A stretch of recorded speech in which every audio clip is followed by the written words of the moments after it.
So I just finished Final Fantasy XVI's demo about 2 days ago, and I gotta say, I'm impressed. FF16 is a game that I was a little bit on the fence for, I'm not going to lie, but after playing through this demo and giving it a fair shot, there's a lot of stuff that I enjoyed about it, and some stuff that I can't wait to see play out when the game releases next week. Hi, my name's Young Falcon. Welcome to my quick and dirty impressions of Final Fantasy XVI, just going over what I like, what I didn't like, and personally what I want to change come release or in post updates. We know how these games go. With that all being said, let's delve straight into the stuff I don't like because it's very minimal and I can kind of gloss over it, and it's also pretty nitpicky. So let me just get this out of the way. I've been playing mature games for a very long time. I completely understand that FF16 is well within its rights to use its M rating however it sees fit. That being said, I do think there is such a thing as being a little too edgy, and there's some points in some dialogue choices in FF16 that personally came off as just a bit too edgy. There's some fun usages of the F word, like when they're running from a boulder and there's a bunch of, strings going off. That's kind of funny. There are some instances at the very end where it's a very dramatic, impactful moment, and you feel like that homie earned it.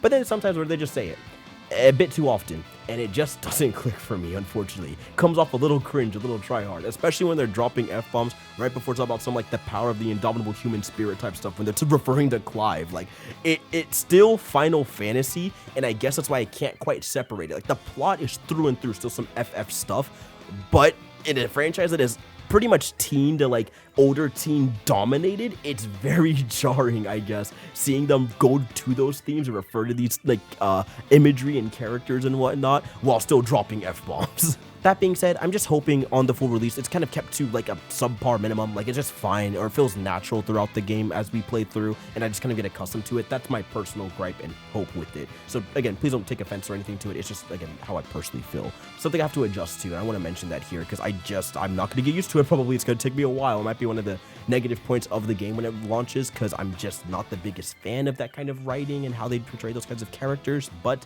I understand, new audience, new FF, they could do whatever they want, and again, they got that M rating, so use it however they see fit. So that's just a personal nitpick. That's why I said it's a nitpicky section, and I just want to get that out of the way before we keep it pushing.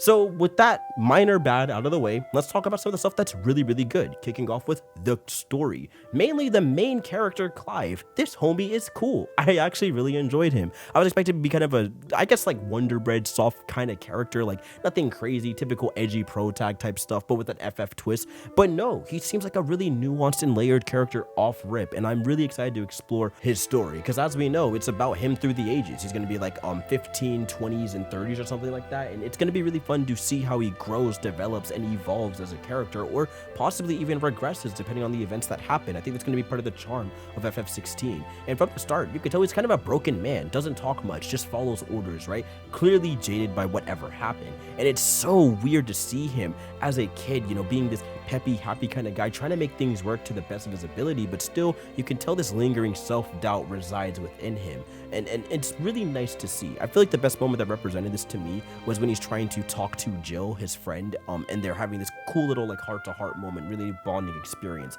And he goes to, give her a pat on the back to kind of like comfort her and show that it's going to be okay. And he pulls his hand away like he can't do it. Like he personally is struggling with the self-doubt of all the events that are about to unfold, if he's even ready for some of the stuff that's planned to be this, paladin, this knight that he's supposed to be for his brother, and he just doesn't know. And that was a really great character building moment. Stuff like that is why I play Final Fantasy, and the way the cutscenes were cut, the way the composition is, all of that, I eat that stuff up. Building up to one of the most climactic finales I've ever seen for a demo. Best 2 hours I've spent free. Speaking of which, we gotta talk about the number one thing about this game, which is why I'm gonna blaze through it and probably not even blink. The PS5 SSD is putting in overtime, my guy. This game has no loading screens. You start and it just goes. It just goes, right? Homies are talking. We get to a whole flashback sequence once Clive's knocked out and we're playing as him as a kid via cross dissolve. Like, they do so much crazy stuff without once showing a loading screen, and it feels so sick to just naturally feel like I'm flowing through this game's plot and characters, and I really am excited to explore how they play with that throughout the course of the game, man. It's gonna be some dope stuff. So hands are up. The story has it all. There's a lot of cool political drama they're setting up. There's some tension family-wise with Clive and his mother, and how she kind of outcast him for not being a true phoenix bearer, you know, stuff like that. He doesn't really have it in him, that dog in him, if you will. And that's going to be really dope to follow. And then, of course, just seeing this homie grow up and become the man he's going to become in his 30s. That stuff's sick. I can't wait to see how that plays out.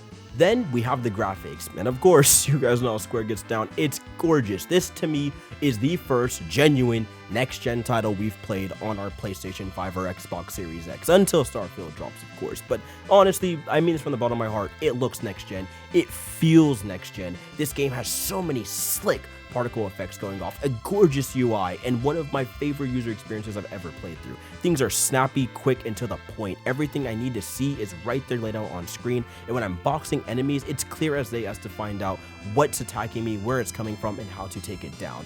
I personally wish that I could even turn some of the stuff off. Maybe that'll be something on the full launch of the game. I don't like all the enemy arrows and encounters that are going on. I am that guy, by the way, so if I see a little blue projectile at the edge of my screen, I'm dodging, you know what I'm saying? I don't need the indicator to tell me what's good, you know, I got that dog in me. Again, DMC fame, you know what I'm saying? But it is nice that they have those things in place, and the user experience I feel like is going to be pretty intuitive for both returning players of Final Fantasy or action games and new players alike. And speaking of new players, they have a lot of stuff to ease new players in. A story-focused mode to, you know, slow everything down for you. It lets you automatically dodge, attack enemies with one button, you know, do full combos and strings like that. So there's a lot of things to help ease new players in. And for experienced players like myself, I can turn all that garbage off and play it the way I want to, which is very hardcore, you know, stumbling along the way, but figuring out the game and its mechanics. And that's what I did, and I had a lot of fun with it. It's sick.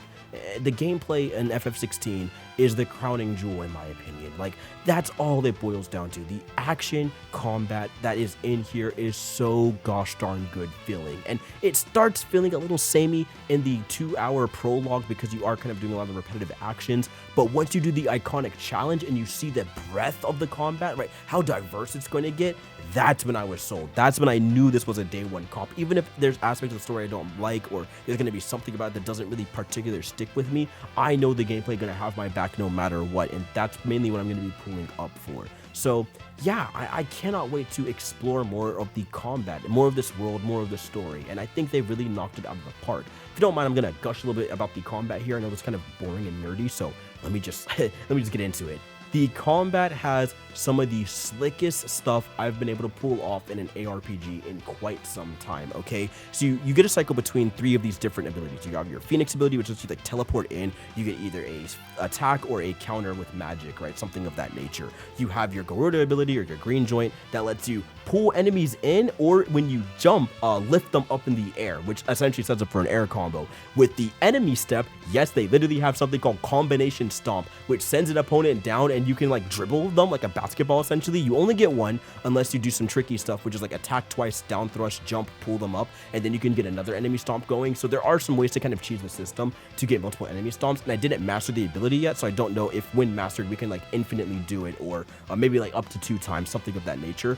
But yes, there is a lot of depth in the combat. It gets ridiculous. So I was pulling enemies up, jumping on top of them, doing magic burst to like send an enemy away, pull a different enemy who's using spell casting to kind of shoot magic from across the screen, yank that homie in, do a launcher, you get the gist, and you get insane.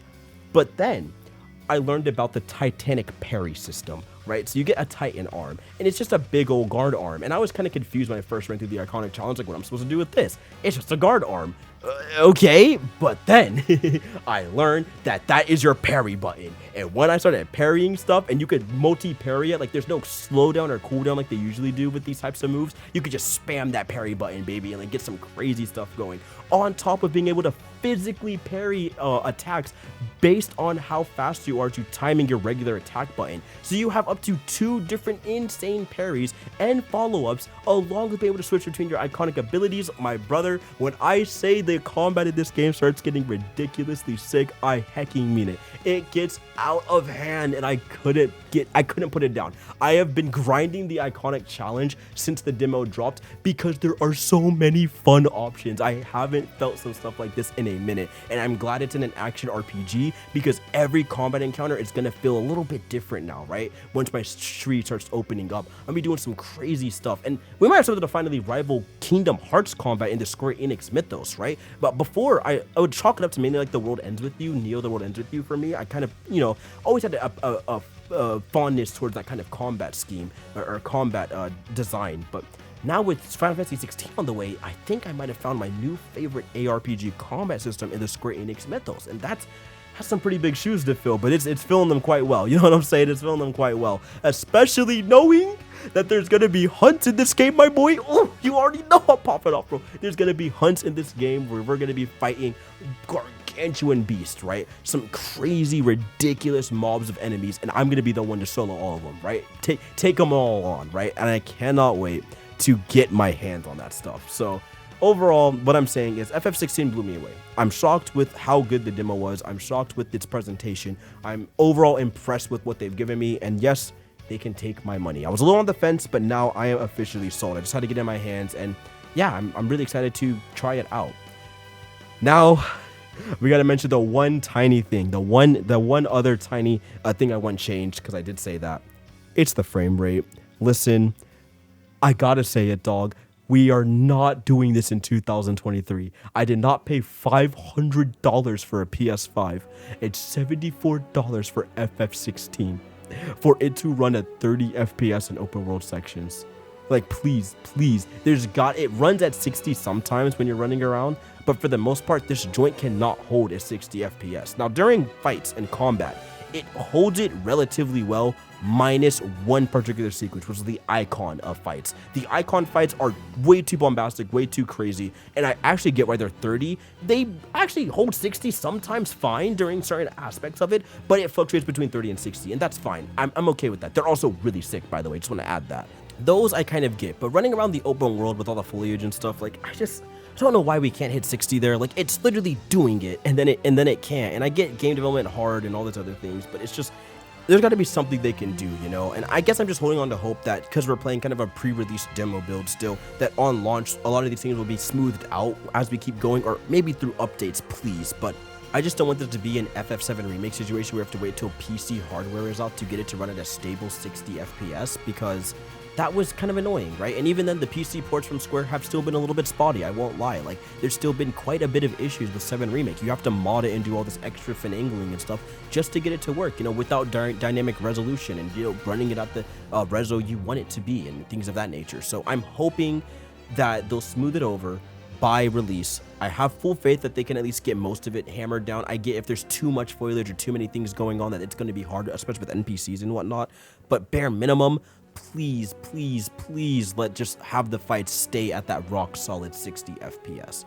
All right, that is basically it. That's all I have to say about Final Fantasy XVI. I want to thank you all so much for watching this video. Let me leave you with a quick mini update. I will be sadly delaying the Final Fantasy retrospective video I've been working on since we finished the marathon all that time ago. It's been quite a big, monumentous task. I've been recording audio, doing a lot of stuff, and Street Fighter 6 came out, and then I was doing stuff for that. I'm going to be going on a trip soon because I'm handling stuff for Street Fighter 6, so I hope you guys can bear with me in that delay. It'll probably come out in July sometime after FF16, and then I will drop a ginormous FF16 video essay as well. So we'll give you two. I'll give you two big old videos to kind of come back to and watch. Thank you so much for joining me on my Ramble Fest talking about Final Fantasy XVI, and I hope to see you guys very, very soon with another video. Take care.